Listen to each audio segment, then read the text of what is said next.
समन्ता चक्रवालेषु अत्रा गच्छन्तु देवता सद्धम्मं मुनिराजस् सुनन्तु सग्ग मोक्खदं साधु धम्म श्रवण कालो अयं भदन्ता धम्म श्रवण कालो अयं भदन्ता धम्म श्रवण कालो अयं भदन्ता साधु साधु नमो तस् भगवतो अरहतो सम्मा सम्बुद्धस्स नमो तस् भगवतो अरहतो सम्मा सम्बुद्धस्स नमो तस् भगवतो अरहतो सम्मा सम्बुद्धस्स साधु साधु साधु एकायनो अयं भिक्खवे मग्गो सत्तानं विसुद्धिया शोक परिद्वानं समतिक्कमाय दुःखदोमनस्सानं अत्तगमाय न्यायस्स अधिगमाय निब्बानस्स सच्चिकिरियाय यदिदं चत्तारो सतिपट्ඨाना සදා බුද්ධ සම්පන්න පින්වත්නි, නිවන් මාර්ග ධර්ම දේශනා මාලාවේ තවත් එක් ධර්ම දේශනාවක් ශ්‍රවණය කරන්න සූදානම් වෙලා ඉන්න මේ පින්වත් අය මේ මොහොතේදී සූදානම් වෙන්නේ, බලාපොරොත්තු වෙන්නේ තමන්ගේ ජීවිතය සාර්ථක කරගන්න, සසර ජීවිතය සුවපත් කරගන්න, මමත් උතුම් නිවනින් සැනසෙන කෙනෙක් වෙනවා කියන අදිස්ථානයෙන් ප්‍රාර්ථනාවෙන් තමයි හැම කෙනෙක්ම ධර්ම ශ්‍රවණය කරන්න සූදානම් වෙලා ඉන්නේ. බුදුරජාණන් වහන්සේ දේශනා කරපු ආකාරයට අපේ චිත්තසංතානය සකස් කරගන්න වැඩපිළිවෙල සාකච්ඡා කරන අතර වාරයේ තනින් නැවත අපේ සිහිය උපද්දවා ගන්න සතර සතිපට්ඨානය පිළිබඳව අපි මේ දේශනා මාලාවේ නොයෙකුත් අවස්ථාවල සඳහන් කරන්න යෙදෙනවා.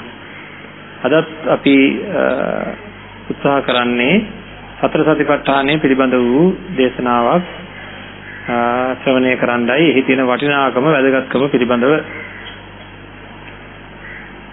පින්වත්නි, අපි මේ ලෝකයේහි අපේ හිත අපි දන්න දවසේ ඉඳලා මේ ලෝකයේහි ඇලෙන ගතිය තියෙනවා. ලෝකේ සතුටු වෙන ගතිය තියෙනවා. ලෝකේ ග්‍රහණය කරගන්න ගතිය තියෙනවා. ඇලෙන ගතිය, සතුටු වෙන ගතිය, ග්‍රහණය කරගන්න ගතිය තියෙනවා. පොඩි දෙයක් ඇති. යන්තම් ඇහැට දෙයක් දැක්කහම ඒක දැකලා අපේ හිත සතුටු වෙනවා. කැමති දේවල්, සුන්දරයි, මధుරයි, ප්‍රියයි කියලා හිතන දේවල් දැක්කහම අපේ හිත සතුටට උද්දාමයටපත් වෙනවා. මං විමසන්න කියන මේ අත්තන්ට තමන්ගේ නුවණින් මේ සතුටු වීම කරගත්තේ මමද?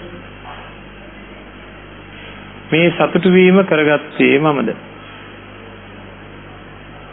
මන්ද කරේ?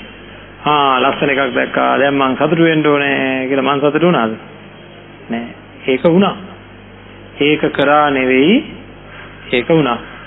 රූප දැක්කහම, සද්ද ඇහුනහම, ගන්ධ රස ස්පර්ශයන් ප්‍රියයි, සුන්දරයි, මధుරයි කියලා දැනුනහම අපේ හිතේ සතුට උපදින ගතියක් තියෙනවා. ඒක ස්වභාවයක්. නේද? ආන්ගේ සතුටු වෙච්ච දේවල් පිළිබඳව ඇලීමක් ඇති වෙනවා. ටික දවසකින්ම මොකද වෙන්නේ?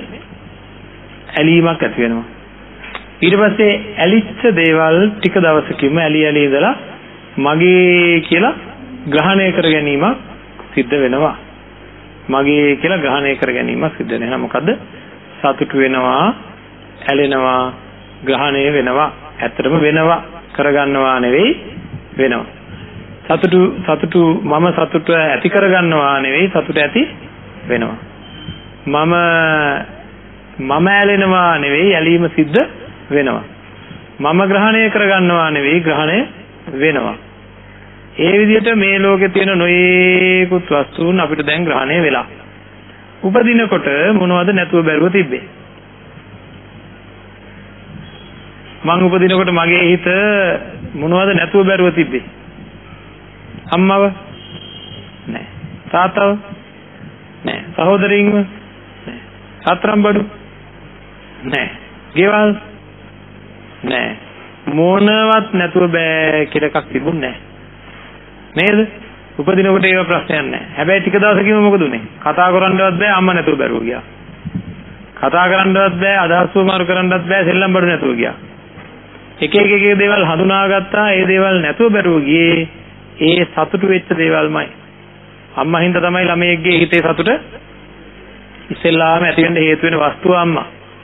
ඒකට සතුටු වෙන දේ පිළිබඳ ඇලෙන ගතිය, සතුටු වෙන දේ පිළිබඳ ග්‍රහණය වෙන ගතිය තියෙනවා. එහෙම ටික දවසක් යනකොට ඒ දේවල් නැතුව බැරුව යනවා. දැන් ඉතින් අපි විමසලා බලන්න ඕනේ මට දැනට නැතුව බැරි දේවල් කීයක් විතර තියෙනවද දන්නේ නැහැ. උපදිනකොට මොකුත් තිබ්බේ නැහැ. දැන් කීයක් තියෙනවද දන්නේ නැහැ. කීයද?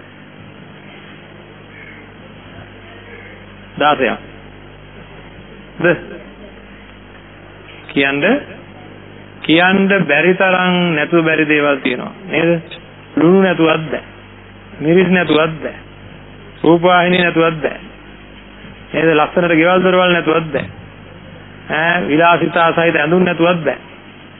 ඉතින් මේ වගේ කියන්න ගත්තොත් දරුවෝ නැතුව බෑ, මුණුබුරෝ නැතුව බෑ, අරවා මෙව්වා නේද? ඔය ඔක්කොම ලයිස්තුව කියන්න ගත්තොත් ඉවරක් නෑ. ඔන්න ඔය නැතුව බැරි දේවල් නැති වෙනකොට නේද අසීමාන්තික දුකක් උපදින්නේ නේද? එහෙනම් නැතුව බැරි දේවල් හැම වෙලේම හරියට මහන්සි වෙන්නෙත් මොකද? අපි හරියට මහන්සි වෙනවා මේ ජීවිතය ගෙවනකොට. ඇයි? ඔය නැතුව බැරි දේවල් ලං කරගන්න. ඒ විතර නෙවෙයි ඒවා නැති වෙනකොට අපිට හරියට දුක් උපදිනවා. එහෙනම් බොහෝ නැතුව බැරි දේවල් තියෙන අපිට බුදුරජාණන් වහන්සේ දේශනා කරනවා අපිට නැතුව බැරුව තියෙන්නේ 4යි. හරි. දැන් ඒ 4 මොනවද කියලා විමසලා බැලුවොත් ඔන්න අපේ හිත විමසන, අපි ඇලෙන, අපි ග්‍රහණය කරගන්න හැම එකක්ම අරගෙන බුදුරජාණන් වහන්සේ කොටස් 4කට බෙදලා පෙන්නනවා. ඒ තමයි කාය, වේදනා, චිත්ත, ධම්ම කියන කොටස්. හරිද? කාය කියලා කියන්නේ මේ රූප කොටස්. රූපයෙන් හැදිච්ච දේ ආපෝ, තේජෝ, වායෝ, පඨවි කියලා. එතෙන්දී මනුස්ස ශරීර කාය. තමන්ගේ සහ අනුන්ගේ විතරක් නෙවෙයි මේ අවිඥානික, සවිඥානික ඔක්කොම ගත්තොත් එතෙන්දී රූප කොටට වැටෙනවා. ඊළඟට වේදනා කියන්නේ අපේ ශරීරය ආශ්‍රය කරගෙන හටගන්නා වූ සැප වේදනා, දුක් වේදනා, අදුක්ඛ සුඛ වේදනා කියලා උන කොටස් 3කට එක පැත්තකින් බෙදෙනවා. තව පැත්තක් ගත්තොත් එහෙම චක්කු සම්පස්සජ වේදනා, සෝත සම්පස්සජ වේදනා, ගාහන සම්පස්සජ වේදනා, දිව්‍ය සම්පස්සජ වේදනා, කාය සම්පස්සජ වේදනා, මනෝ සම්පස්සජ වේදනා කියලා කොටස් 6කට බෙදෙනවා. ඉතින් ඔය වගේ නොයේකුත් ප්‍රභේදයන් වලින් සමන්විත වේදනාවල් අපේ ජීවිතේ ඇදෙනවා. ඇදලා නැති වෙලා යනවා. නේද? ඊළඟට ඒ වගේම තමයි රූප වේදනා, කාය වේදනා, චිත්ත ධම්ම කියලා කිව්වේ. චිත්ත කියලා කිව්වේ මේ අපිට ඇති වෙන නොයේකුත් විඥානයන්ගේ පහළ වීමට කියනවා චිත්ත කියලා. හරි? ධම්ම කියලා කිව්වේ චෛතසිකයන්ට අදාළව ඇති වෙන සංඥා සහ සංස්කාර කියන කොටස. එතකොට ඔය 4 ඇරෙන්න අපි මේ කියන කිසිම වෙන දෙයක් මේ ලෝකේ ඇලෙන ස්වභාවය අපිට නැහැ. මේ 4 ඇලෙන්නේ වෙන මොකවත් හින්දා නෙවෙයි. මේ 4 ගැන අපි හරියට දන්නේ නැති හින්දා. වැරදීමක් හින්දායි ඒ සතුට ඇති වෙන්නේ. වැරදීමක් හින්දායි සතුට ඇති වෙන්නේ. හරි? මේ බලන්න.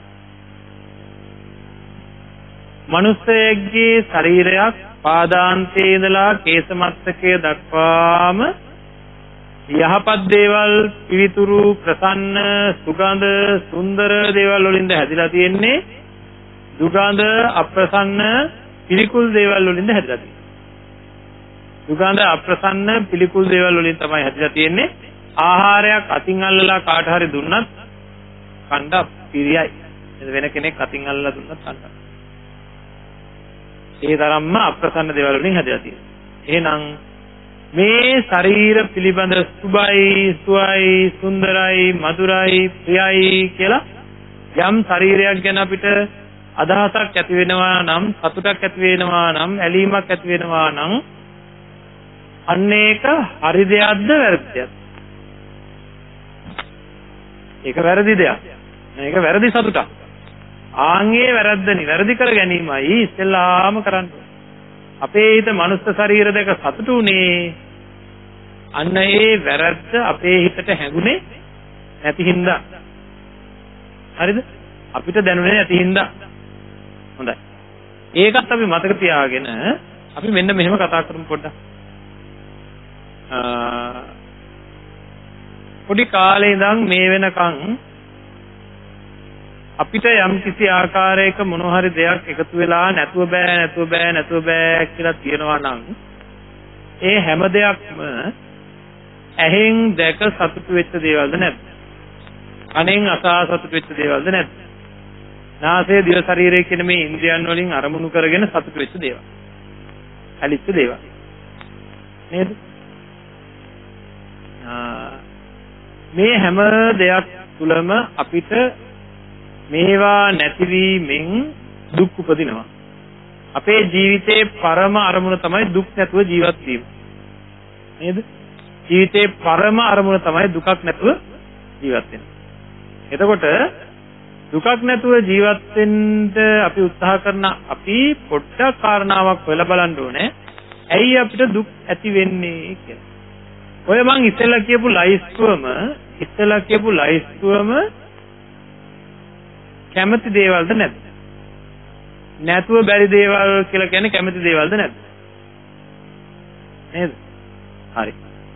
එහෙනම් ඔය කියන නැතුව බැරි දේවල් නැති වෙනකොටයි දුක ඇති වෙන්නේ. ඒ කියන්නේ කැමති දේවල් නොලැබුණොත් මට දුක් ඇති වෙනවා. ඒක හරිය පුදුම කාරණාවක්. දැන් මම අනිත් පැත්තට මේක හරවන්න කියන්නේ. ජීවිතේ ඇති වෙලා තියෙන මොනවා හරි දුකක් තියෙනවා මේ වෙනකන් අපේ ජීවිතේ ඇති වෙලා තියෙන මොනවා හරි දුකක් තියෙනවා නම් ඒ සියලුම දුක් කැමති දේ නොලැබුණ හින්දාද නැද්ද කියලා බලන්න පොඩ්ඩක්. ඒ සියලුම දුක් කැමති දේ නොලැබුණ හින්දාද නැද්ද කියලා බලන්න පොඩ්ඩක්. කවුරු හරි බැන්න මට. ඒ මොකද්ද? කැමති දේ නොලැබුණ. මට දවසක් අකමැති ආහාර ගන්න උනා. එහෙනම් කැමති දේ නොලැබුණා. මැරුණා අපේ පවුලේ කවුරු හරි. මොකද්ද? කැමති දේ නොලැබුණා. රෝගී වුණා කවුරු හරි. නොහිතපු වෙලාවක නොහිතපු ආකාරයේ රෝගයක් හැදුණා කාට හරි. ඒ මොකද්ද? කැමති දේ නොලැබුණා. වයසට ගියාම ආව. ඒ මොකද්ද? කැමති දේ නොලැබුණා. නේද? එහෙනම් හැම දෙයක්ම මොකද්ද? කැමති දේ නොලැබීමේ දුක්. සියලු දුක්, ජාති, ජරා, ව්‍යාධි, මරණ, ශෝක, පරිදේව, දුක්ඛ, දෝමනස්ස, පියෙහි විප්‍රයෝගෝ, අපියෙහි සංපයෝගෝ ආදී සියලුම දුක් කොට අරගෙන බුදුරජාන් වහන්සේ නැවත වාරයක් දේශනා කරනවා යම් පිච්ඡන්න ලැබති සම්පි දුක්ඛ. කැමති දේ නොලැබීමේ දුක. කැමති දේ නොලැබීමේ දුක කියලා. එහෙනම් අපිට සියලු දුක් ඇති වෙන්නේ කැමති දේ නොලැබීම හින්දායි. ඒකින්ද අපිත් තිරසංගත සත්වයොත් මේ ලෝකයේ උපදින ධර්මය අවබෝධ නොකළ සියලු දෙනා මොකද කරන්නේ? කැමති දේ නොලැබීමේ දුක නැති කර ගැනීම සඳහා මොකද කරන්නේ? මං කැමති අහවල් ආහාරය නැති හින්දා මට කැමති ආහාරය නැති හින්දා මගේ හිතේ දුක් උපදිනවා. මම මොකද කරන්නේ? ආහාරය හොයාගෙන කාලා දානවා පුළුවන් තරම් ඉක්මනට. නේද? අහවල් කැමති කෙනා දැක්කේ නැති හින්දා මට දුක් ඉපදිලා තියෙනවා. දුක් වලට මං කැමති නෑ පොඩ්ඩක්වත්. දුක් හරියන්නේ නෑ. නේද? ඇතුලෙන් දුක් උපදින එක හරියන්නේ නෑ. මේ හිත ඇතුලෙන් දුක් උපදිනොත් හරි අමාරුයි රිදෙනවා. ඒක කය රිදෙනවට වැඩිය අමාරුයි. ඒකද කවුරුවත් කැමති නෑ මේ ලෝකේ දුක් උපදිනවා. ඒකින්ද මොකද කරන්නේ? කැමති දේම හොයන. අපි ඔක්කොම එක පොකරට මොකද කරන්නේ? හැම කෙනෙක්ම කැමති දේ හොයමින් ඉන්නවාද නැද්ද? හැමෝම මේක නේද කරන්නේ. උදේ නැගිට වෙලාව ඉඳන් ඇස් දෙක තීන් කරකවන. නේද? කරක මොනවද හොයන්නේ? කැමති දේවල් හොයන්නේ. අන් දෙක දික් කරගෙන අහගෙන කැමති ඒවා ඇහෙනකම්. නේද? දිවට කැමති ඒවා හොයනවා. හැම වෙලේම අපි හොයනවා. ලෝකෙම ගන්න. කොළඹ නගරය ගන්න, කුරුණෑගල නගරය ගන්න, මහනුවර නගරය ගන්න මේ වෙලාවේ කට්ටිය මොකද කරන්නේ? ඔය හිස්තුළු අතේ දුවන්නේ මොකද? කැමති පැත්තට යන්නේ.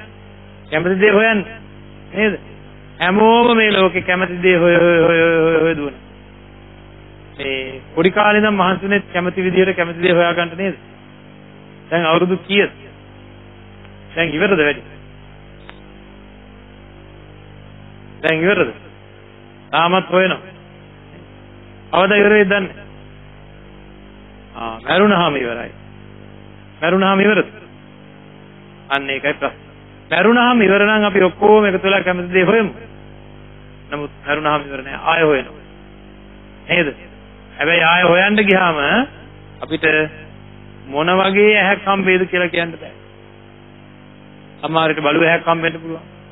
නේද? හරක් ඇහැක් හම්බෙන්න පුළුවන්. අර බලන්න කිකිලි වුණාට පස්සේ කැමති දේ හොයන්නේ අර කිකිලි අම්මත් එක්ක නේද? ගිහලා පණු කෑලි, හාල්ලට කෑලි, ආන් ඒවා තමයි එතකොට හොයන්නේ. හරක වුණාම කැමති දේ විදිහට හොයන්නේ කනකොල පුන්නක් වාද. ඒක නම් කමන්නේ අවුරා වුණාම. එහෙනම් එක එක සත්වනිකායන් වල අපි ඉපදිලා ඒත් කැමති දේ හොයනවා. මේක කවදාවත් ඉවර වෙන්නේ නැහැ. සාරාංශකයේ කල්පලක්ෂයක් තිස්සේ පෙරම්දම් පුරලා මහා බෝධිසත්වයන්න් වහන්සේ සම්මා සම්බුද්ධත්වයට පත් වෙනවා. අන්න ඒ තරම් කාලයක් ඒක නියත විවරණ ගතට පස්සේ විතරක්. ඉතර කාලයක් මම මොකද දන්නේ නැහැ කර ඉඳලා තියෙන්නේ. මොකද කර ඉඳලා තියෙන්නේ? කැමති දේ හොයෝ ඉඳලා. කැමති දේ හොයෝ ඉඳලා තාම හොයනවා. නේද? පිස්සු වගේද නැත්? අපිට දැනෙන්න ඕනේ පරිණතව සංසාර ජීවිතය ගැන කල්පනා කරන්න ඕනේ. පරිණතව නුවණින් සංසාර ජීවිතය ගැන කල්පනා කරනකොට තේරෙනවා මේ නිෂ්ඵලත්වය කියන්නේ මොකක්ද එකම කැමති දේ එකම දේ පෙන්වන්නට ඔය ඇස් එකට කී සැරයක් නම් දැන් එකම දේ පෙන්නලා සතුටු වෙලා ඇද්ද? ඔය කන් දෙකට කී සැරයක් නම් දැන් කැමති ශබ්දය අස්තවලා සතුටු වෙලා ඇද්ද? ඔය නාසයට දිවට ශරීරයට කී සැරයක් නම් දැන් කැමති දේවල් පෙන්ලා සතුටු වෙලා ඇද්ද? දැන් ඇද්ද? ඒක ඉවර වෙන්නේ නැති වැඩක් කරනවා නම් අවදාක්වත් ඉවර වෙන්නේ නැති වැඩක් කරනවා නම් ඒක නිෂ්ඵලද නැත්නම් සඵලද? නිෂ්ඵලයි. එහෙනම් අපි ජීවිතේ නිෂ්ඵල වැඩක් මේ කර ඉන්න බග අපිට තේරෙන්න ඕනේ. තාම නිෂ්ඵල කාරණාවක් සිද්ධ කර ඉන්නවා කියලා තේරෙන්න ඕනේ. හොඳයි. එහෙමනම් කැමති දේ නොලැබීම කියන දුක නැති කරගන්න කැමති දේ ලබා ගැනීම තමයි අපේ ක්‍රමය. බුදුරජාණන් වහන්සේ ඊට වඩා වෙනස් ක්‍රමයක් දේශනා කළා. අපි හෙව්වේ නැහැ. අපි ඒක හෙව්වේ නැහැ. බුදුරජාණන් වහන්සේ දේශනා කරපු ක්‍රමය මොකද්ද? හැබැයි කැමති දේ නොලැබීම කියන එක සිද්ධ වුණොත් ඉවරයි. කැමති දේ නොලැබීම කියන සිද්ධිය సంతානයක සිදු වුණොත් දුක් ඇති වෙනවාමයි. කැමති දේ නොලැබීම කියන එක සිද්ධ නොකරගන්න අපි මොකද කරන්නේ? බොහෝ භවභෝග සම්පත් හොයමින් කොරාල්ලමින් දඬු මුගුරු අතට අරගෙන මං කැමති දේවල් කැමති විදිහට කැමති තැන කැමති වෙලාවට කැමති නේද ආකාරයට තියෙන්න ඕනේ කියලා දැඩි ප්‍රශ්නයක ඉන්නේ. ඒ තමයි අපේ ක්‍රමය. බුදුරජාණන් වහන්සේ කැමති දේ නොලැබීම නම් කරගන්න එපා කියලා දේශනා කළා. ඒකට වෙන ක්‍රමයක් පාවිච්චි කරේ. කාට හරි පුළුවන් ද යෝජනා කරන්න.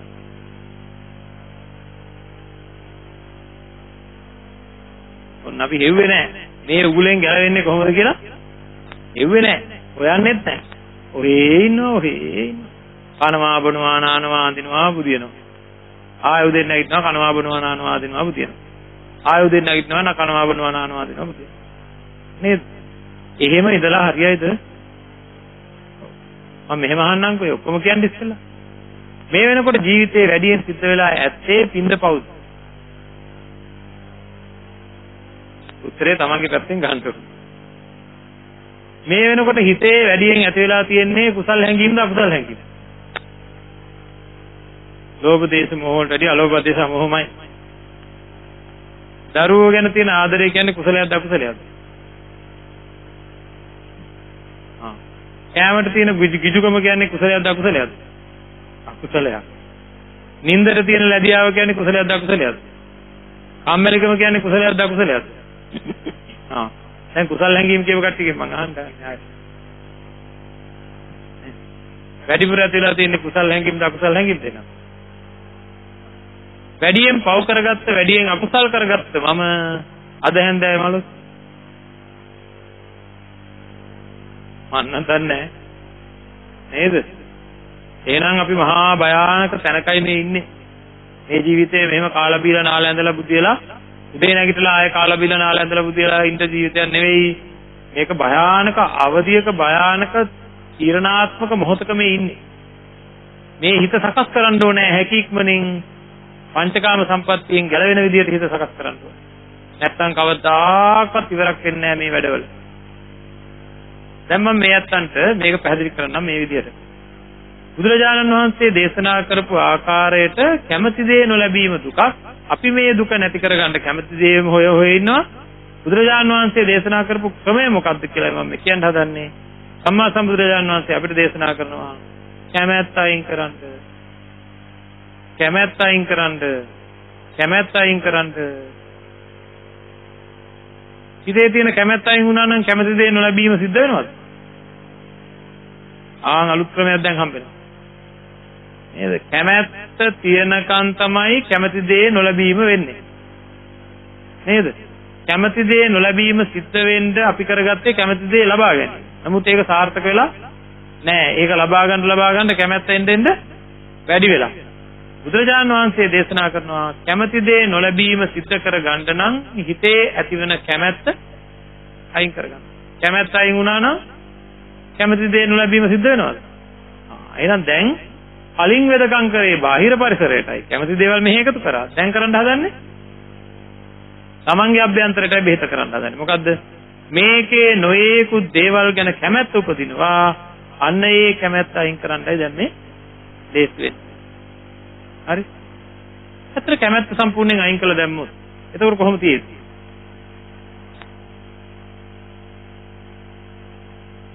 සහනයක්ද අසහනයක්ද?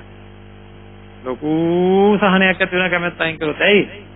උදේ නැගිට වෙලාවෙ ඉඳන් හොයන්න දෙයක් නැහැ. කැමැති දේ ලැබෙනකම් පුදුම බරක් හිතේ තියෙන්නේ බර නැහැ. ගිනි ගන්න ගතිය නැහැ. දැවෙන ගතිය නැහැ. පිච්චෙන ගතිය නැහැ. එහෙනම් කැමැත්ත අයින් වුණා නම් සහනෙම්ම ඉන්න. එහෙනම් මම දැන් මේ අත්තන්ට කියන්නේ. එහෙනම් කැමැත්ත අයින් කළා දාන්න. ආද කියන්නේ. එහෙනම් අද ඉඳන් කැමැත්ත අයින් කළා දාන්න. හොඳේ කියලා ගම කියනවා නම් ආයෙ බණ කියන්න දෙයක් නැහැ. ඒතර වැඩේ ඉවරයි. කැමැත්ත අයින් කරන්න බැයිලු මේ. එඩිටර්වම කියනවා කැමැත්ත අයින් කරන්න බෑ.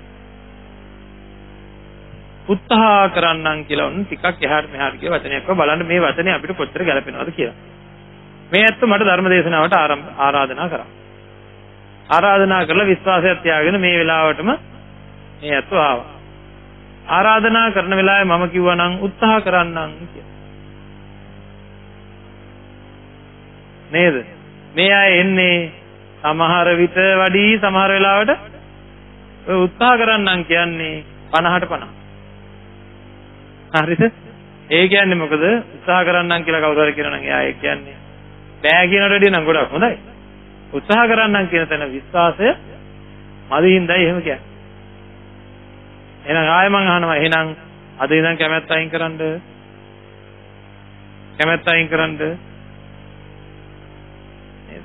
හරි මම කැමැත්ත අයින් කරලා දානවා හෙට උදේ ඉඳන් කියලා කියන්න පුළුවන්. කියන්න පුළුවන් නම් හොඳයි. හරි එකනේ. වැඩේ කියලා ප්‍රශ්නයක් තියෙනවා. නේද? ඒ වුණාට මම මේ අත්තන්ට මෙහෙම කියනවා මේ අය තරම් මේ ධර්ම ශ්‍රවණය වෙන අය තරම් කැමැත්ත අයින් කරපු කට්ටියක් තවත් නැහැ.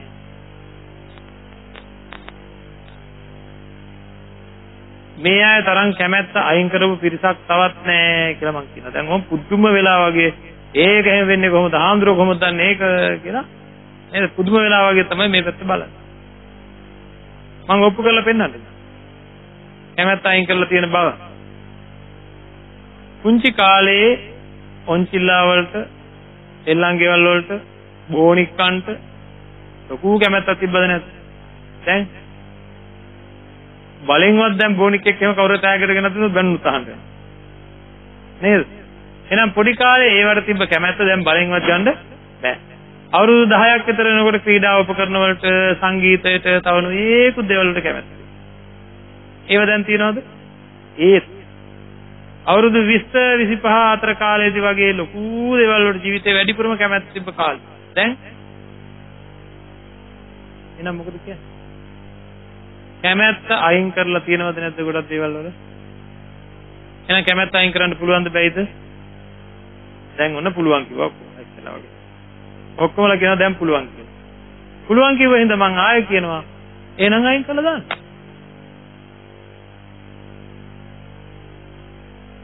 දැන් මොකද? ආයෙ කිසිම සද්දයක්වත් නේද?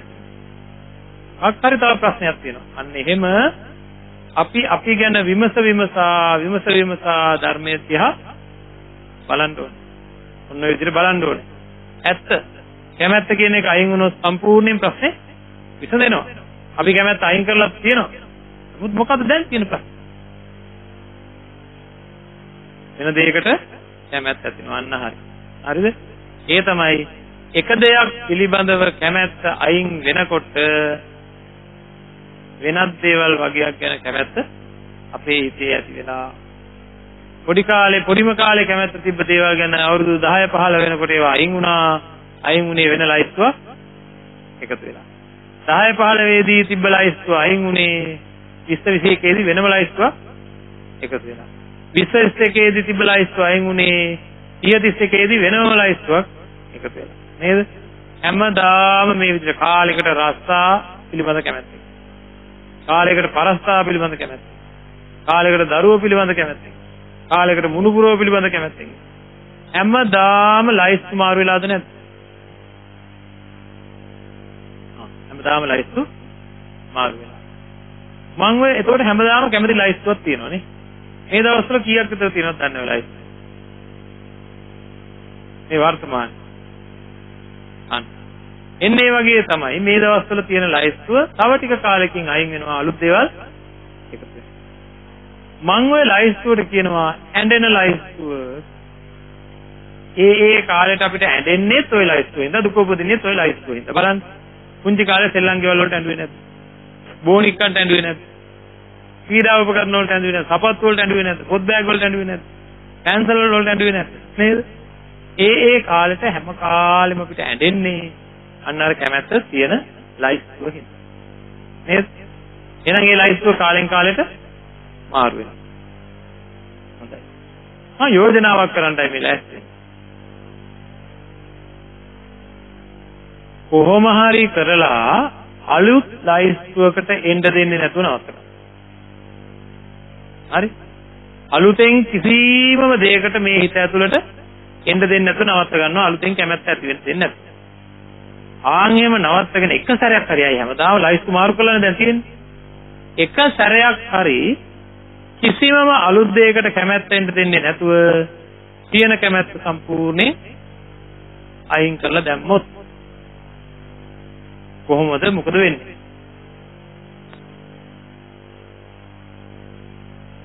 නැති කැමැත්ත දැනට ඉපදිලා නැති කැමැත්ත උපදින්න දෙන්නේ නැතුව ආරක්ෂා කර ගනිමින් තියෙන කැමැත්ත ක්‍රමානුකූලව අයින් කළා දැන් මොකද වෙන්නේ? කැමැත්ත කියන එක සම්පූර්ණයෙන් ඉවර වෙනවා නේද? කැමැත්ත කියන එක සම්පූර්ණයෙන් ඉවර වුණොත් කැමැති දේ නොලැබීම කියන එක සිද්ධ වෙන්නේ කැමැති දේ නොලැබීම සිද්ධ වෙන්නේ නැත්තම් දුක් නැහැ නේද? කැමැත්ත කියන එක නැත්තම් ලෝභය නැහැ තෘෂ්ණාව නැහැ එහෙනම් මොන වෙලාවද? වැඩේ වෙලා නේද වෙන්න ඕන වැඩේ වෙලා එහෙනම් සම්පූර්ණයෙන් කැමැත්ත අයින් කර දැමීම කියලා කියන්නේ ලේසි පාසු වැඩක්. එහෙනම් අපි බලාපොරොත්තු වෙන තැන එතන වගේ නේද? එනේ කරන්න පුළුවන් දෙයක්ද බැරි දෙයක්ද? මොකද්ද? එක වතාවක් හැමදාම අපි අර ඉස්සෙල්ලා කිව්වා වගේ අපේ සතර ජීවිතේ අපි හාව වෙලා, මීය වෙලා, ඉබ්බ වෙලා, නරි වෙලා, කුකුල වෙලා, ඌර වෙලා ඉපදිලා තියෙනවා. ඒ කාලෙදිත් කැමැත්ත වෙනස් වුණාද නැද්ද? ආවෙක් වෙලා ඉන්න වෙලාවේ කැමැත්ත දේවල් නෙවෙයි, ඌරෙක් වෙලා ඉඳින්න වෙලාවේ කැමැත්ත දේවල් නෙවෙයි, හරකෙක් වෙලා ඉඳින්න වෙලාවේ කැමැත්ත දේවල් නෙවෙයි, තව සතෙක් වෙලා ඉඳි හැමදාම මේ කැමැත්ත වෙනස් වෙනවා. ඒ වගේ මේ ජීවිතේට ඇවිල්ලා පොඩි කාලේ තියෙන දේවල් වලට නෙවෙයි, ඊළඟට කැමැත්ත ඊළඟ කාලේ තියෙන දේවල් නෙවෙයි, ඊළඟට කැමැත්ත ඊළඟ තියෙන කාලෙට නෙවෙයි. එහෙම කැමැත්ත හැම වෙලේම වෙනස් වෙනවා. එකම එක වතාවක් තියෙන කැමැත්ත අයින් කරන අතර වාරේ අලුතෙන් කිසිම කැමැත්තකට ඉඩ දෙන්නේ නැතුව මේ හිත ආරක්ෂා කරගත්තොත් ප්‍රශ්නේ විසඳෙනවද නැද්ද? ප්‍රශ්නේ සම්පූර්ණයෙන්ම එහෙනම් ඔන්න මම දැන් ආයෝජනා කරන්න යන්නේ මොකක්ද? එහෙනම් එහෙම කරන්න. නේද? එහෙනම් එහෙම කරන්න කිව්වොත් මේ කට්ටියට මට දෙන්න උත්තරයක් තියෙනවා. එහෙම කරන්න කිව්වොත්.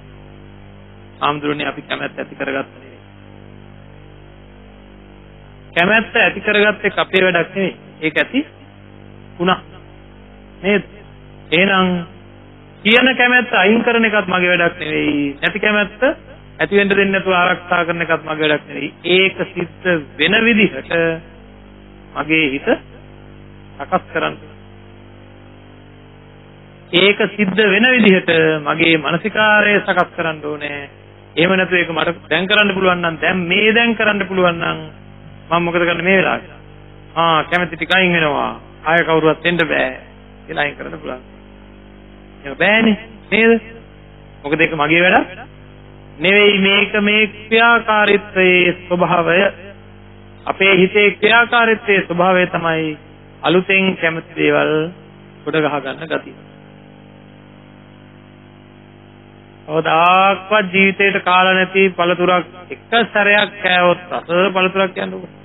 අඬ මොහොතකට ඉස්සෙල්ලා ඒක පිළිබඳ කිසිම කැමැත්තක් නැහැ. අපිත් කවුරු හරි අපේ අතට දුන්න දැන් අරන් බලන්න. පොත්ත කනවත් දන්නෙත් නැහැ, මදේ කනවත් දන්නෙත් නැහැ, මොකක්වත් දන්නේ නේද? හැබැයි එක සැරයක් කෑවා හොඳ රසක් දැවුණා. ඊට පස්සේ ආයෙ කැමැත්තක් නේද? දැන් වැඩේ ඊළඟ දවසෙත් හැන්දෑව හොයනවා, ඊළඟ දවසෙත් හැන්දෑව හොයනවා එහෙම. ඉතින් මෙන්න මේ වගේ කැමැත්ත නැවත උපදින ස්වභාවයේ තියෙන මේ චිත්තසංතානය නේද? කැමැත්ත නැවත උපදින ස්වභාවයේ තියෙන මේ හිත වෙනස් කරන්න ඕනේ. කැමැත්ත හැදෙන්නේ නැති විදිහටත් අලුත් කැමැත්ත හැදෙන්නේ නැති විදිහටත් තියෙන කැමැත්ත අයින් වෙන විදිහටත් අපේ හිත සකස් කරගන්න ඕනේ ලයිස්ට් ඉවර වෙන විදිහට. හරිද? කැමැත්ත ඇති වෙන වස්තු හතරක් බුදුරජාණන් වහන්සේ දේශනා කරා මොනවද? කාය, වේදනා, චිත්ත, ධම්ම. කාය, වේදනා, චිත්ත, ධම්ම.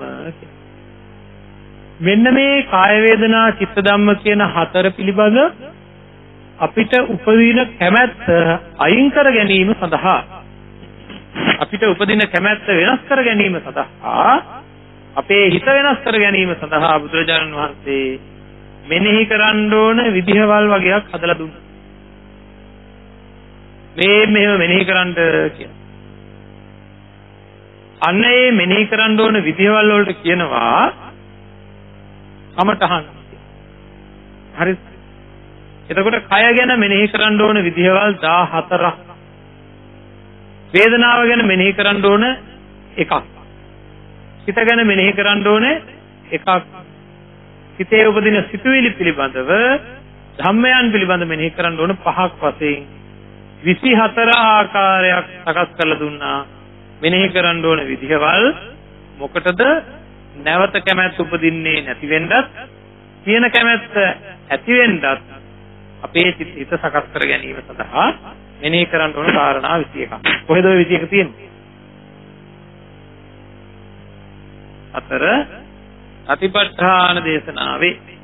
අතර සතිපට්ඨාන දේශනාවේ තියෙනවා ඔන්න ඔය කාරණා 21 ආකාරයක් මේ කැමැත්ත උපදින පංච උපාදානස්කන්ධය ගැන කැමැත්ත නූපදින විදිහට තියෙන කැමැත්ත අයින් වෙන විදිහට නැති කැමැත්ත ඇති වෙන්නේ නැති විදිහට කොහොමද මේක කරන්නේ කියලා දේශනාවේ සඳහන් වෙලා තියෙනවා.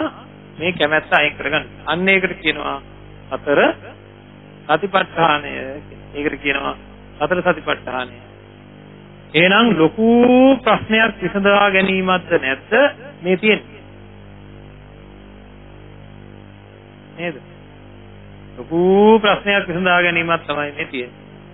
නචකින්චි ලෝකේ උපාදීයති අනිශ්චිතෝච විහෙරති.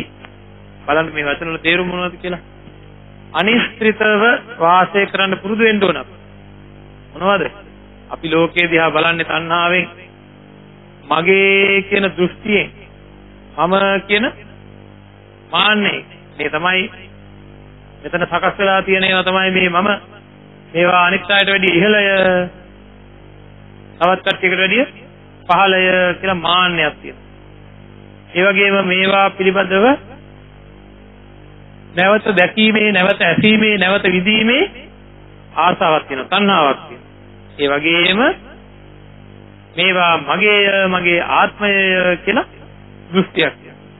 මෙන්න මේ තණ්හා, දෘෂ්ටි, මාන්න නිශ්චිතව වාසය කිරීමෙන් දවස ගානේ මේවට අපි ඇලෙනවා. දවස ගානේ ඇලෙනවා තණ්හා, දෘෂ්ටි, මාන්න නිශ්චිතව වාසය කිරීම. ඒතකොට අපේ හිත හැම වෙලේම තණ්හා, දෘෂ්ටි, මාන්න අනිශ්චිතව වාසය කරන්නේ. ඒ කියන්නේ මේ යමක් දිහා බලපුවාම, අහපුවාම, ඒ දේ විඳිනකොට මේ ලෝකේ අපි තණ්හාවෙන්, දෘෂ්ටියෙන්, මාන්නයෙන් මේක ඇතුලේ නූපදින විදිහට කටයුතු කරොත් කැමැත්ත අඩු කරගන්න කැමැති වස්තුන් උපාදානය වෙන්නේ නැහැ. ඒකට කියනවා අනිශ්චිතව වාසය කරනවා, අනිශ්චිතෝච විහෙරති කියලා. ඒ කියන්නේ දැන් ඇතුලේ අපි මේ වෙනකොට තියෙන කැමැත්ත ඉඩ දෙන්නේ නැහැ. එතකොට ටික අඩු කිරීම අනිශ්චිතව වාසය කරනවා. ඒ කියන්නේ ආශ්‍රය කරන්නේ නැහැ තණ්හාවෙන්, දෘෂ්ටියෙන්, මාන්න. ඊළඟට අලුතෙන් කිසිවක් උපාදානය වෙන්නේ නැහැ. වෙන්නේ නැහැ කියලා කියන්නේ අර වගේ සිහියකින් ඉන්නකොට. සතිපට්ඨානය පිළිබඳ සිහියෙන් ඉන්නකොට අලුතෙන් කිසිම දෙයක් මෙතෙන්ට එකතු වෙන්නේ. තියෙන දේවල් අයින් වෙන අතරේ අලුතෙන් කිසිවක් උපදින්නේ නැහැ. තියෙන දේවල් අයින් වෙන අතරේ අලුතෙන් කිසිවක් උපදින්නේ නැහැ. අන්න ඒ தත්ත්වයටපත් වෙලා වාසය කිරීම තමයි අපේ සතිපට්ඨාන දේශනාවේ බලාපොරොත්තු වෙන්නේ. අලුතෙන් කිසිවක් උපදින්නේ නැහැ. තියෙන දේවල් අයින්. අලුතෙන් කිසිවක් උපදින්නේ නැහැ. තියෙන දේවල් අලුතෙන් කිසිවක් උපාදානය කරන්නේ නැහැ. තියෙන දේවල් අයින්. ආන්ගේ විදිහට අපි අපේ ජීවිතය සකස් කරගන්න ඕනේ. අපේ හිත සකස් කරගන්න ඕනේ. එතකොට ටික මොකද වෙන්නේ? අපේ ළඟ තියෙන උපාදාන ක්‍රමානුකූලව අයින් වෙන්න පටන් ගන්නවා. ටිකෙන් ටික. අන්න ඒක තමයි සතිපට්ඨාන වැඩපිළිවෙලේ තියෙන්නේ. හරි? රූප විශේෂයි, ශබ්ද ගන්ධ රස ස්පර්ශ ආදී විශේෂයි අපේ ඇතුලෙන් තියෙන මේ සතුටු වීම වෙනුවට කලකිරීම හැදෙනවා. සතුටු වීම වෙනුවට කලකිරීම. ඇලීම වෙනුවට නොඇලීම ඇති. අල්ලා ගැනීම වෙනුවට අතහැරීම ඇති වෙනවා. අන්න එහෙම අල්ලා ගැනීම වෙනුවට අතහැරීම ආදිය වෙනස් කරගන්න, කැමැත්ත නැති කරගන්න වැඩපිළිවෙලයි සතිපට්ඨාන දේශනාවේ. අන්න එතකොට අපිට දැන් තේරුම් ගන්න ඕනේ. දැන් මට කරන්න වැඩක් තියෙනවා. නේද? හැමදාම මේ කැමැති දේවල් ළඟා කර ගැනීම කියන තැන විතරක් ඉඳලා හරියනවද? නෑ, මේ දුක් විඳින ස්වභාවයෙන් අපි අයින් වෙන්න ඕනේ. ආන්ගේ දුක් විඳින ස්වභාවයෙන් ඉවත් වීම සඳහා අපේ හිත ගලවා ගන්න ඕනේ. හිත ගලවා ගත්තේ නැත්නම් හැමදාම එක ඒවා හිත ඇලෙන්න පටන් ගන්නවා. අසුතු වෙන්න පටන් ගන්නවා, ඇලෙන්න පටන් ගන්නවා. අන්න ඒ වෙනස සිද්ධ කරන්නයි සතර සතිපට්ඨානයේ දින කමඨහන් ටික ඕනේ. අපි දැනටත් ආනාපාන සතිය, අසුභ භාවනාව ආදී සාකච්ඡා කරලා තියෙනවා. එතකොට ඉදිරියේ එළඹෙන නිවන් මාර්ග ධර්මදේශනා මාලාවේදී වරින් වර අපි සතර සතිපට්ඨානයේ තියෙන කමඨහන් එකින් එක සාකච්ඡාවට ගන්නවා. ධර්මදේශනා මාලාව යන අතර වාරයේදී මම මොකද එහෙම තීරණයක් කරන් තියෙන එක දිගට මේ ටික අපි දේශනා කරන්නේ නැතුව තනින් සතර සතිපට්ඨානයේ තියෙන දේශනාවල් නැවත සිද්ධ කරන්න බලාපොරොත්තු වෙමින් ඉන්නේ. එතකොට අපිට මොකද වෙන්නේ? කාලෙන් කාලෙට මේ මතකයන් නැවත අලුත් වෙනවා. නැත්නම් එක දිගට කමඨහන් ඉති එක දේශනා කරන්නේ නැතුව තනින් හැකි වෙච්ච වෙනවා. අද අපි කතා කරේ මේකේ තියෙන මූල ධර්මය අත්තිකායෝති වා 50 සතිපට්ඨිතා හෝති යාවදේව ඥානමත්තාය පටිච්චසමුප්පාදාය අනිසිතෝච විහෙරති නැතකින්ච ලෝකේ උපාදීයති කියලා අයවල් ගැන ඒ විදිහට දේශනා කරා. ඒ වගේම වේදනාවල් ගැන, සිත් ගැන සහ සිතුවිලි ගැන ඒ විදිහට දේශනා කරා. ඉතින් මේ දේශනාවට අනුව යමින් තමයි අපි අපේ ජීවිතය නිවැරදි කරගන්න ඕනේ. තියෙන ආසාවල් අයින් වෙන්නත්, නැති ආසාවල් ඇති වෙන්නේ නැති වෙන්නත් කටයුතු සම්පාදනය කරගන්න සතර සතිපට්ඨානය වඩන්න ඕනේ. මේ පිළිබඳ අපේ තියෙන අදහසක් තමයි සතිපට්ඨානය ඇහෙන්නේ පවා මලගෙදරක විතරයි. හරි. හොඳට අපි සතිපට්ඨාන දේශනාව අහන්න ඕනේ. මලගෙදරක විතරක් නෙවෙයි, සාමාන්‍ය ජීවිතයේදීත් හොඳට අහන්න ඕනේ.